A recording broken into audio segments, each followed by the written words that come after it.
Hi friends, welcome back to my new blog. Friends, ಎಲ್ಲರೂ ಹೇಗಿದ್ದೀರಾ? Super ಆಗಿದ್ದೀರಾ? ನಾನು ಕೂಡ ತುಂಬಾ ಚೆನ್ನಾಗಿದ್ದೀನಿ. ಹಾಗೆ ನೀವು ಕೂಡ ತುಂಬ ಚೆನ್ನಾಗಿದ್ದೀರಾ ಅಂತ ಅಂದ್ಕೊಂಡಿದ್ದೀನಿ. ಇವತ್ತಿನ ಬ್ಲಾಗು ಬೆಳಗ್ಗೆಯಿಂದನೇ ಸ್ಟಾರ್ಟ್ ಮಾಡ್ತಾ ಇದ್ದೀನಿ. ಇವತ್ತಿನ ಬೆಳಗ್ಗೆ ಎದ್ದು ಮನೆಯೆಲ್ಲ ಗುಡಿಸಿ ಒರೆಸಿ ಅದಾದಮೇಲೆ ಕಿಚನ್ ಕ್ಲೀನ್ ಮಾಡಿಕೊಂಡು ಈ ತಿಂಡಿ ರೆಡಿ ಮಾಡೋದಿದೆ ಅಲ್ಲ, ತುಂಬಾ ಕಷ್ಟ. ಯಾಕಂದರೆ ನಮ್ಮನೇಲಿ ತಿಂಡಿ ಮಾಡಿದ್ವಿ ಅಂತಂದರೆ ಇವಾಗ ದೋಸೆ ಮಾಡಿದ್ದೀನಿ, ಅದ್ರ ಜೊತೆ ಚಟ್ನಿ, ಸಾಂಬಾರು, ಪಲ್ಯ ಎಲ್ಲ ಮಾಡಿದ್ದೀನಿ. ಅದಲ್ಲದೆ ಅವರಿಗೆ ಲಂಚ್ ಬಾಕ್ಸಿಗೆ ಚಪಾತಿ ಬೇರೆ ಮಾಡಿ ಕಟ್ಟಬೇಕು. ಇದು ಕಟ್ಟಂಗಿಲ್ಲ, ಏನೋ ರೇರು ಅಂತ ಅಂದ್ಕೊಂಡ್ರೆ ಕಟ್ಬೋದು. ಬಟ್ ಅಪ್ಪು ಮಾತ್ರ ಕಟ್ಟಿಸ್ಕೊಡಲ್ಲ. ಅವನು ಹೆಂಗಂದರೆ ಮಿಸ್ ಏನು ಹೇಳಿರ್ತಾರೋ ಅದನ್ನೇ ಮಾಡಬೇಕು ನಾನು. ಅದು ಬಿಟ್ಟರೆ ನೀನು ಏನು ಹೇಳಿದ್ರು ನಾನು ಕಟ್ಕೊಂಡು ಹೋಗಲ್ಲ, ಮಿಸ್ ಏನು ಹೇಳ್ತಾರೋ ಅದನ್ನೇ ಮಾಡ್ತೀನಿ ಅಂತ ಹೇಳಿಬಿಟ್ಟು ಅವನು ಡೈಲಿ ಹೇಳ್ತಾ ಇರ್ತಾನೆ. ಬಟ್ ಅದನ್ನು ಕೂಡ ಓಕೆ, ಇದನ್ನು ಕಟ್ಕೊಂಡೋದ್ರೆ ಏನೂ ಆಗಲ್ಲ, ಅಪ್ಪು ಎರಡೆರಡು ಕೆಲಸ ಆಗ್ಬಿಡುತ್ತೆ ಅಂದ್ರೂ ಕೂಡ ಅವನು ಒಪ್ಪೋದೇ ಇಲ್ಲ. ಹಾಗಾಗಿ ಇವಾಗ ತಿಂಡಿ ರೆಡಿ ಮಾಡಬೇಕು ಅಂದರೆ ಒಂದು ದೊಡ್ಡ ಯುದ್ಧನೇ ಅಂತ ಹೇಳ್ಬೋದು. ಎಲ್ಲ ಮಾಡಿಕೊಂಡು ಚಪಾತಿ, ಪಲ್ಯ ಇದೆಲ್ಲ ಮತ್ತೆ ರಿಟರ್ನ್ ಮಾಡಬೇಕಲ್ಲ, ಹಾಗಾಗಿ ಸ್ವಲ್ಪ ಕಷ್ಟ. ಇನ್ನು ಡೈರೆಕ್ಟಾಗಿ ಊಟ ಮಾಡಿದ್ವಿ ಅಂತಂದರೆ, ಇವಾಗ ಚಪಾತಿ ಮಾಡಿದೆ ಅಂತಂದರೆ ಅದನ್ನೇ ಊಟ ಮುಗಿಸ್ಕೊಂಡು ಕಟ್ಕೊಂಡು ಹೋಗ್ತಾರೆ, ಅಲ್ಲೇನು ಪ್ರಾಬ್ಲಮ್ ಆಗೋಲ್ಲ. ನಾನು ಊಟ ಬೆಳಿಗ್ಗೆ ಮಾಡೋದು ಅದೇ, ಕಟ್ಕೊಂಡು ಹೋಗೋದು ಅದೇ ಅಂತಂದರೆ ಎರಡೂ ಒಂದೇ ಥರ ಆಗಿಬಿಡುತ್ತೆ. ಹಾಗಾಗಿ ಸ್ವಲ್ಪ ಚೇಂಜ್ ಮಾಡೋಕೆ ಹೋಗ್ತೀನಲ್ಲ, ಹಾಗಾಗಿ ಅದು ನನಗೆ ರಿವರ್ಸ್ ಆಗಿಬಿಡುತ್ತೆ ಒಂದೊಂದು ಸಾರಿ. ಬಟ್ ಮಕ್ಕಳಿಗೆ ಮಾಡಿಸಿ ಈಗ ತಿನ್ಸೋದಿದೆ ಅಲ್ವಾ, ಅದರಲ್ಲಿ ಏನೋ ಒಂಥರ ಫುಲ್ ಖುಷಿ ನನಗಂತೂ. ಸೊ ಹಾಗಾಗಿ ದೋಸೆ ಮಾಡಿದೆ. ನೈಟು ದೋಸೆ ಇದು ಎಷ್ಟು ಬೇಗ ಆಯಿತು ಅಂದರೆ, ನೀವು ಕೂಡ ಟ್ರೈ ಮಾಡಿ. 1 ಅವರ್ ನಾನು ನೈಟು 7 o'clockಗೇನೋ ಅಕ್ಕಿ ನೆನೆ ಇಟ್ಕೊಂಡಿದ್ದೆ. ಅದ್ರ ಜೊತೆಗೆ ಸ್ವಲ್ಪ ಸಡನ್ನಾಗಿ ಎಲ್ಲ ನೆನೆಬೇಕು ಅಂದರೆ ಸ್ವಲ್ಪ ಟೈಮ್ ತೊಗೊಳುತ್ತಲ್ವ. ಇದಕ್ಕೆ ನಾನು ಜಸ್ಟ್ ಅಕ್ಕಿ ನೆನೆ ಇಟ್ಕೊಂಡು ನೈಟು ಏನು ರೈಸ್ ಮಾಡಿರ್ತೀವಲ್ಲ, ಮಿಕ್ಕಿರೋ ರೈಸನ್ನು ಹಾಕಿ ರುಬ್ಕೊಂಡು ಇಟ್ಕೊಂಡಿದ್ದೆ. ಇಷ್ಟು ಸಖತ್ತಾಗಿ ಬಂದಿತ್ತು. ಇದರೊಳಗಡೆ ಉದ್ದಿನಬೇಳೆ ಹಾಕೋದು ಬೇಡ, ಆ್ಯಂಡ್ ಶನಗಿ ಬೇಳೆ, ಅವ್ರೆಕಾಳು ಬೇಳೆ, ಏನೇನೇನೋ ಸ್ವಲ್ಪ ಜಾಸ್ತಿ ಇಂಗ್ರೀಡಿಯೆಂಟ್ಸ್ ಎಲ್ಲ ಮಿಕ್ಸ್ ಮಾಡ್ತಾರೆ. ಬಟ್ ಏನಂದರೆ ನಿಮಗೆ ಟೈಮ್ ಇರಲಿಲ್ಲ ಅಂತಂದರೆ ಈ ಥರ ನೀವು ರೆಡಿ ಮಾಡ್ಕೋಬೋದು, ಬೇಗ ಕ್ವಿಕ್ಕಾಗಿ ಆಗುತ್ತೆ. ಎಷ್ಟು ಚೆನ್ನಾಗಿ ಬಂದಿತ್ತು ದೋಸೆ ಅಂದರೆ, ನಾವು ನಾಳೆ ಮಾಡಬೇಕು ಅಂತ ಇವತ್ತು ಬೆಳಗ್ಗೆ ನೆನಿಟ್ಕೊಂಡ್ಬಿಡ್ತೀವಿ. ಕೆಲವೊಂದು ಸಾರಿ ಚೆನ್ನಾಗಿ ಬಂದಿರೋದೇ ಇಲ್ಲ, ಅದು ಏನು ಮಿಸ್ಟೇಕ್ ಆಗುತ್ತೋ ಗೊತ್ತಿಲ್ಲ. ಪ್ರತಿ ಸರ್ತಿ ಚೆನ್ನಾಗಿ ಬರುತ್ತೆ ಅಂತ ಇಲ್ಲ, ನಾನೇ ಅಂತಲ್ಲ, ಎಲ್ಲರಿಗೂ ಕೂಡ ಒಂದೊಂದು ಸಾರಿ ಸ್ವಲ್ಪ ಮಿಸ್ಟೇಕ್ ಆಗುತ್ತೆ. ಬಟ್ ಇವಾಗ ನೈಟು ನಾನು ಬೇಗನೆ ನೆನೆ ಇಟ್ಕೊಂಡೆ, ಅಂದರೆ 7 o'clock ನೆನೆ ಇಟ್ಕೊಂಡಲ್ಲ, ಹಾಗೆ ಒಂದು 2 ಅವರ್ಸ್ನಲ್ಲಿ ರುಬ್ಕೊಂಡೆ. ಎಷ್ಟು ಚೆನ್ನಾಗಿ ಬಂದಿತ್ತು, ಸಖತ್ತಾಗಿ ಬಂದಿತ್ತು. ಮನೇಲಿ ಎಲ್ಲರೂ ಹೇಳೋರು, ಏನು ಹಾಕಿದಿ ಎಷ್ಟು ಚೆನ್ನಾಗಿ ಬಂದಿದೆಯಲ್ಲ ಉತ್ತಪ್ಪ ಅಂತ ಹೇಳ್ಬಿಟ್ಟು. ಇವಾಗ ಸ್ವಲ್ಪ ಗಟ್ಟಿ ಮಾಡಿಕೊಂಡ್ರೆ ಉತ್ತಪ್ಪ ಆಗುತ್ತೆ, ಸ್ವಲ್ಪ ತಿಳಿ ಮಾಡಿಕೊಂಡ್ರೆ ಪೇಪರ್ ದೋಸೆ ಆಗುತ್ತೆ. ಅದಕ್ಕಿಂತೂ ತಿಳಿ ಮಾಡಿಕೊಂಡ್ರೆ ನೀವು ಏನು ಹೇಳ್ತೀವಿ, ನೀರು ದೋಸೆ ಟೈಪ್ ಆಗುತ್ತೆ. ಹಾಗಾಗಿ 3 ಥರನೂ ಮಾಡ್ಕೋಬೋದು. ಇಷ್ಟು ಕೆಲವೊಂದು ಸಾರಿ ಕ್ವಿಕ್ಕಲ್ಲಿಯೇ ಅಡುಗೆ ಎಷ್ಟು ಚೆನ್ನಾಗಾಗುತ್ತೆ ಅಂತ ನಾನು ಫಸ್ಟ್ ಟೈಮ್ ಇದನ್ನು ಕಲ್ತಿರೋದು. ಆ್ಯಂಡ್ ಅವರಿಗೂ ತಿನ್ನಿಸಿ ಡಬ್ಬಿಗೆ ಚಪಾತಿ ಮಾಡಿ ಕಳಿಸ್ದೆ. ಇನ್ನು ನಾನು ಕೂಡ ಸ್ನಾನ ಮುಗಿಸ್ಕೊಂಡು ಇವಾಗ ತಿಂಡಿ ಮಾಡ್ಕೊಳ್ತಾ ಇದ್ದೀನಿ, ಚಟ್ನಿ ಆ್ಯಂಡ್ ಸಾಂಬಾರು. ಅದಾದಮೇಲೆ ಇನ್ನು ಮಧ್ಯಾಹ್ನಕ್ಕೆ ಅಡುಗೆ ಮಾಡ್ಕೋಬೇಕಲ್ಲ. ಬೆಳಗ್ಗೆದು ಸೇಮ್ ತಿಂಡಿ ಆದರೆ ಯಾರೂ ತಿನ್ನಲ್ಲ, ಸ್ವಲ್ಪ ಏನಾದರೂ ಕಾಳು ಪಲ್ಯ ಮಾಡೋಣ ಅಂತ ಹೇಳ್ಬಿಟ್ಟು ಈ ಹುರುಳಿಕಾಳನ್ನು ಹಾಯ್ಕೊಳ್ತಾ ಇದೆ. ಒಳಗಡೆ ಸಿಕ್ಕಾಪಟ್ಟೆ ಹುಳಗಳೇನು ಇದ್ದು ಸಣ್ಣ ಆ್ಯಂಡ್ ಏನಂದರೆ ಹಳ್ಳುಗಳಿದ್ದು, ಅದನ್ನೆಲ್ಲ ನೀಟಾಗಿ ಕ್ಲೀನ್ ಮಾಡ್ಕೊತಾ ಇದ್ದೀನಿ. ಒಂದೊಂದು ಸಾರಿ ಒಟ್ಟಿಗೆ ಕ್ಲೀನ್ ಮಾಡ್ಕೊಳ್ತೀನಿ, ಬಟ್ ಏನಂದರೆ ಒಂದೊಂದು ಸಾರಿ ಟೈಮ್ ಸಾಕಾಗಲ್ಲ. ಈ ಥರ ಸ್ವಲ್ಪನೇ ಕ್ಲೀನ್ ಮಾಡಿಕೊಂಡು ಅಡುಗೆ ಮಾಡ್ಕೋಬೇಕಾಗುತ್ತೆ. ಸೊ ಗೈಸ್, ಹಾಗೆ ನೀವು ಈ ಕಡೆ ಅಡುಗೆ ಎಲ್ಲ ಮುಗಿಸ್ಕೊಂಡೆ ಆ್ಯಂಡ್ ಊಟ ಮುಗಿಸ್ಕೊಂಡು ಮತ್ತೆ ಈ ಬ್ಲಾಗನ್ನು ಕಂಟಿನ್ಯೂ ಮಾಡ್ತಾಯಿದ್ದೀನಿ. ಇವಾಗ ಟೈಮ್ ಬಂದುಬಿಟ್ಟು 4:30 ಆ್ಯಂಡ್ ಅಪ್ಪು ಕೂಡ ಸ್ಕೂಲಿಂದ ಬಂದವನೇ ಮಮ್ಮಿ ನನ್ನ ಜೊತೆ ಆಟ ಆಡ್ಬಾ ಅಂತ ಹೇಳಿ ಕರೆದ. ಕೆಲವೊಂದು ಸಾರಿ ಮಕ್ಕಳಿಗೆ ಇಷ್ಟ ಆಗಬೇಕು ಅಂದರೆ ನಾವು ಅವರಿಗೆ ಇಷ್ಟ ಆಗೋ ಥರನೇ ನಡ್ಕೋಬೇಕಾಗುತ್ತೆ. ಅವರು ಆಟ ಆಡಂದರೆ ಆಡಬೇಕಾಗುತ್ತೆ, ಬರಿತೀನಿ ಓದ್ತೀನಿ ಅಂದರೆ ಓದಿಸ್ಬೇಕಾಗುತ್ತೆ. ಅವ್ರಿಗೂ ಹೊರಗಡೆ ಹೋಗಿ ಆಟ ಆಡಿ ಒಬ್ಬರಿಗೆ ಬೇಜಾರಾಗಿರುತ್ತೆ. ನಾನು ಕೂಡ ಸ್ವಲ್ಪ ಆಟ ಆಡೋಣ ಅಂತ ಹೇಳ್ಬಿಟ್ಟು ಸ್ವಲ್ಪ ಕ್ಯಾರಮ್ ಆಡಿದ್ವಿ. ಇನ್ನು ಅದಾದಮೇಲೆ ನಾನು ಡ್ರೆಸ್ ಚೇಂಜ್ ಮಾಡಿಕೊಂಡು ಇನ್ನು ಕೆಳಗಡೆ ಬಂದು ನೋಡ್ತೀನಿ, ಎಲ್ಲ ಮಕ್ಕಳು ಆಟ ಆಡ್ತಾಯಿದ್ರು. ಅವ್ರ ಜೊತೆ ನಾನು ಇದೊಂದು ರಿಂಗ್ ಆಡಿದೆ. ಕೆಲವೊಂದು ಜನ ಎಲ್ಲ ಕೇಳ್ತಿರ್ತಾರೆ, ನಿಮ್ಮದು ಏನೋ C-section ಆದ್ರೂ ಅಷ್ಟೊಂದು ಫ್ಯಾಟ್ ಇಲ್ಲ ನೀವು ಅಂತ ಹೇಳ್ಬಿಟ್ಟು ಕೇಳ್ತಿರ್ತಾರೆ. ಆಮೇಲೆ ನಿಮ್ಮದು ಟಮ್ಮಿ ಕೂಡ ಇಲ್ಲ ಅಂತ ಹೇಳ್ತಿರ್ತಾರೆ.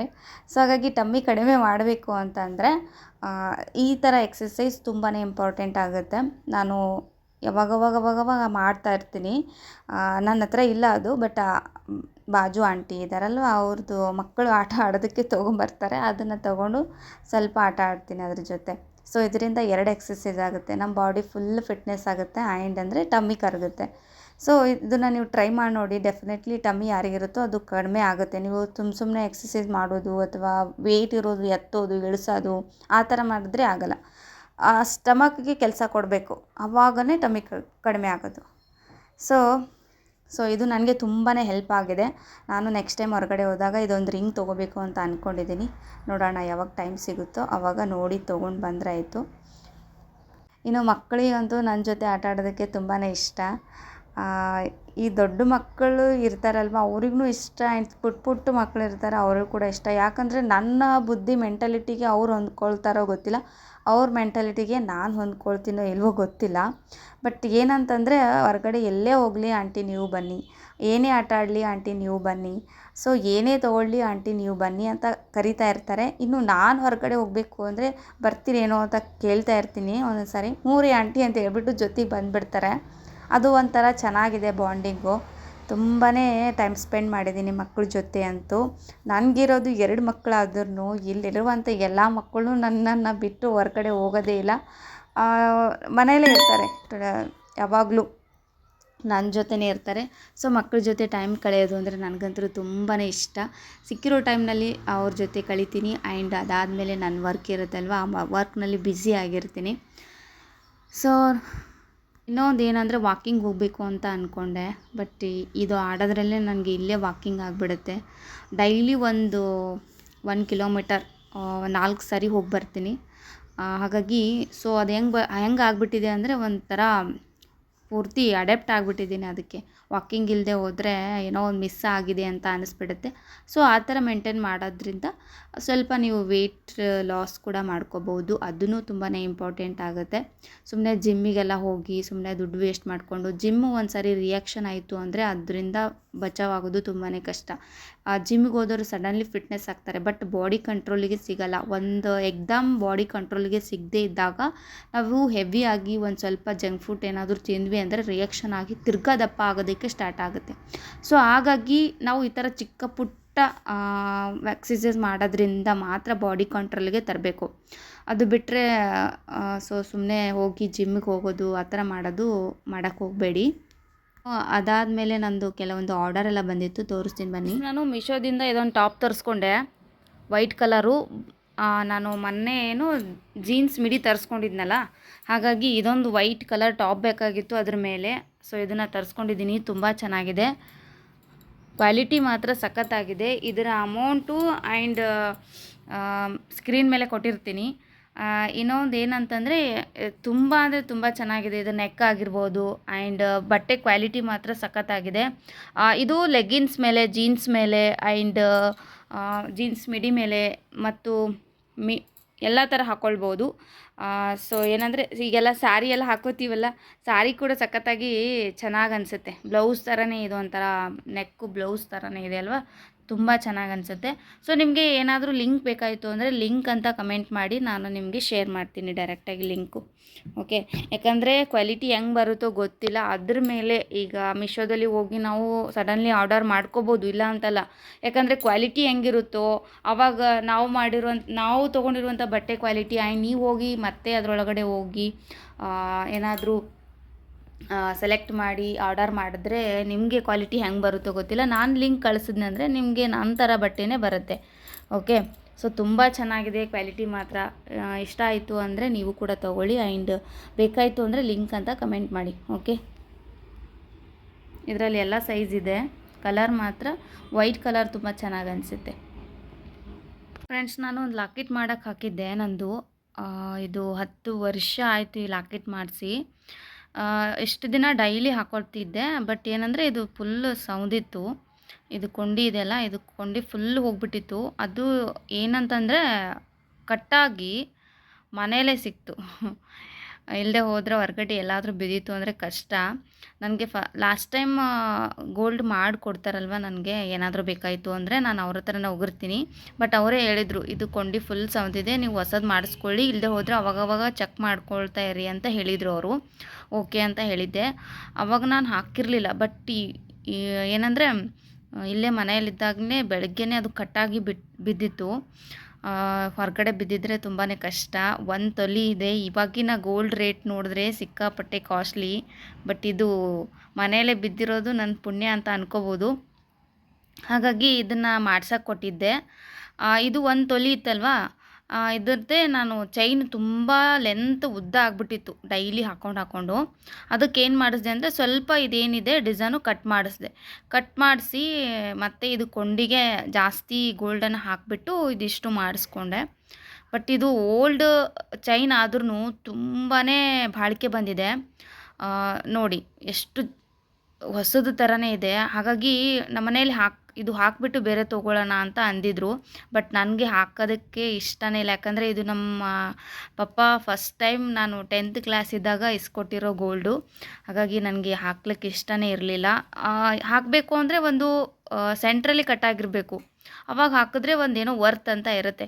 ಬಟ್ ಇದು ಏನೂ ಆಗಿರಲಿಲ್ಲ. ಹಾಗಾಗಿ ನನಗೆ ಹಾಕೋದಕ್ಕೆ ಚೂರು ಇಷ್ಟ ಇರಲಿಲ್ಲ, ಹಾಕಲಿಲ್ಲ. ಇದನ್ನೇ ನಾನು ಸ್ವಲ್ಪ ಇದು ಗೋಲ್ಡ್ ಮಾಡಿಸ್ಕೊಂಡೆ ಅಷ್ಟೇ. ಇದು ಎರಡೂ ಕಡೆ ಕೊಂಡಿ ಫುಲ್ಲು ಸೌಂದು ಹೋಗಿಬಿಟ್ಟಿತ್ತು. ಹಾಗಾಗಿ ಇದಿಷ್ಟು ಕೊಂಡಿನ ಮಾಡಿಸ್ಕೊಂಡೆ.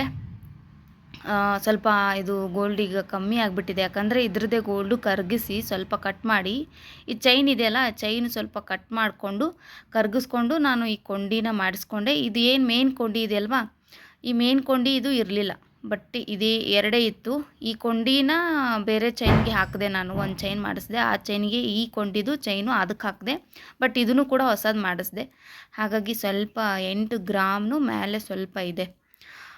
ಇವಾಗ ನಾನು ಇದಕ್ಕೆ ಒಂದು ಲಾಕೆಟ್ ಏನಾದರೂ ಪೆಂಡೆಂಟ್ ಏನಾದರೂ ಮಾಡಿಸಿದೆ ಅಂದರೆ ಈ ಲಾಕೆಟ್ಗೆ ಅದು ಕರೆಕ್ಟ್ 1 ತೊಲಿ ಆಗಿಬಿಡುತ್ತೆ. ತುಂಬ ಚೆನ್ನಾಗಿದೆ. ಯಾರಾದರೂ ಗೋಲ್ಡ್ ತೊಗೊಳ್ಳೋರಾದರೆ ಚೈನ್ ಯಾವ್ದು ಮಾಡಿಸ್ಬೇಕು ಅಂತ ಕನ್ಫ್ಯೂಸ್ ಇತ್ತು ಅಂದರೆ ಈ ಥರನೇ ತೊಗೊಳ್ಳಿ. ಒಂದು ನಿಮಗೆ ಟೆಕ್ನಿಕ್ ಹೇಳ್ಕೊಡ್ತೀನಿ. ಯಾವುದೇ ಚೈನ್ ತೊಗೊಳ್ಳಿ, ಬಟ್ ಅದು ಈ ಥರ ಫೋಲ್ಡ್ ಆಗಿ ಬೀಳಬೇಕು. ಆವಾಗ ಚೈನು ಕಟ್ಟಾಗಲ್ಲ. ಯಾವ ಚೈನು ಈ ಥರ ನೀಟಾಗಿ ಫೋಲ್ಡ್ ಆಗಲ್ವೋ ಅದು ವಂಕಿಯಾಗಿ ನಿಂತ್ಕೊಳ್ಳುತ್ತೆ. ಇಲ್ಲದೆ ಹೋದರೆ ಒಂಥರ ಕ್ರ್ಯಾಶ್ ಆಗಿ ಅಥವಾ ಮಣಿಯೋದೇ ಇಲ್ಲ. ಆ ಥರ ನೀವೇನಾದರೂ ಚೈನ್ ತೊಗೊಂಡ್ರಿ ಅಂದರೆ ಏನಾಗುತ್ತೆ ಅಂದರೆ ಅದು ಭಾಳ ದಿನ ಬಾಳಿಕೆನೇ ಬರಲ್ಲ. ಇದು 10 ವರ್ಷ ಮೇಲ್ಗಡೆನೇ ಆಯಿತು, ಏನೇನೂ ಆಗಿಲ್ಲ ನೋಡಿ, ಎಲ್ಲಿ ಏನೂ ಆಗಿಲ್ಲ. ತುಂಬ ಚೆನ್ನಾಗಿದೆ ಇದು ಡಿಸೈನು. ಈ ಡಿಸೈನ್ ಅಂತೂ ನನಗೆ ಏನೋ ಮಾಟಿ ಡಿಸೈನ್ ಅಂತ ಕರೀತಾರೆ. ಈ ಡಿಸೈನ್ ಅಂತೂ ನನಗೆ ತುಂಬಾ ಇಷ್ಟ. ಹಾಗಾಗಿ ಹಾಕೋಕ್ಕೆ ಇಷ್ಟ ಹಾಕಲಿಲ್ಲ. ಬಟ್ ಈ ಥರ ಮಾಡಿಸ್ಕೊಂಡು ಬಂದಿದ್ದಾರೆ. ಒಂದು 20 ಡೇಸ್ ಆಯಿತು ನಾನು ಹಾಕಿಬಿಟ್ಟು.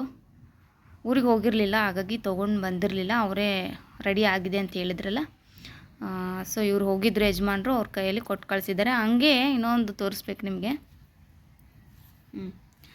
ಸೊ ಅಮ್ಮುಗೆ ನಾನು ಇದು ಒಂದು ರಿಂಗ್ ತೊಗೊಂಡೆ. ಈ ರಿಂಗು ಕಾಣಿಸ್ತಾ ಇಲ್ಲ ಅಂತ ಅನ್ಕೋತೀನಿ ಡಿಸೈನು. ಸೊ ಈ ರಿಂಗ್ ತೊಗೊಂಡೆ. ಭಾಳ ದಿನ ಅವಳಿಗೆ ಒಂದು ರಿಂಗ್ ತೊಗೋಬೇಕು ಅಂತ ಅನ್ನಿಸ್ತಾ ಇತ್ತು, ಏರಿಂಗು. ಹಾಗಾಗಿ ಇದನ್ನು ತೊಗೊಂಡೆ, ಪರ್ಚೇಸ್ ಮಾಡಿದೆ. ಸೊ ಚೆನ್ನಾಗಿದೆ ಅಲ್ವಾ, ನನಗಂತೂ ತುಂಬಾ ಇಷ್ಟ. ಆ್ಯಂಡ್ ಇದೇ ಪ್ಯಾಟರ್ನಲ್ಲಿ ಅವಳ ಹತ್ರ ಇವಾಗ ಪ್ರೆಸೆಂಟು ಸಿಲ್ವರ್ದಿದೆ, ಸೇಮ್ ಪ್ಯಾಟರ್ನು ಸಿಲ್ವರ್ದಿದೆ. ಅದರಲ್ಲೇ ನಾನು ಗೋಲ್ಡ್ ಮಾಡಿಸ್ಕೊಂಡ್ರಾಯ್ತು ಅವಳಿಗೆ ಅಂತ ಹೇಳ್ಬಿಟ್ಟು ಈ ಥರ ಡಿಸೈನ್ ಇರೋದು, ನ್ಯೂ ಡಿಸೈನ್ ಇರೋದು ತೊಗೊಂಡಿದ್ದೀನಿ. ಚೆನ್ನಾಗಿದೆ ಅಲ್ವಾ. ಇದು 1 ಗ್ರಾಮಿಗೆ ಸ್ವಲ್ಪ ಕಡಿಮೆ ಇದೆ. ಇದಕ್ಕೆ ಅಮೌಂಟ್ ನಾವು 13,000 ಏನೋ ಕೊಟ್ಟಿದ್ದೀವಿ.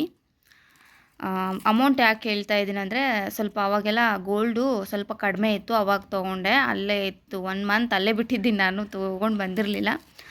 ಆಮೇಲೆ ಇತ್ತೀಚೆಗೆ 1,90,000 ಏನೋ ಆಯ್ತಲ್ವಾ ಗೋಲ್ಡು. ಆವಾಗೂ ಕೂಡ ನಾನು ಅವ್ರ ಹತ್ರನೇ ಇತ್ತು. ಬಟ್ ಇವಾಗ ನಿನ್ನೆ ತೊಗೊಂಡು ಬಂದಿದ್ದೀನಿ. ಇವಾಗ ಗೋಲ್ಡ್ ಎಷ್ಟಿದೆ ರೇಟು ಗೊತ್ತಿಲ್ಲ.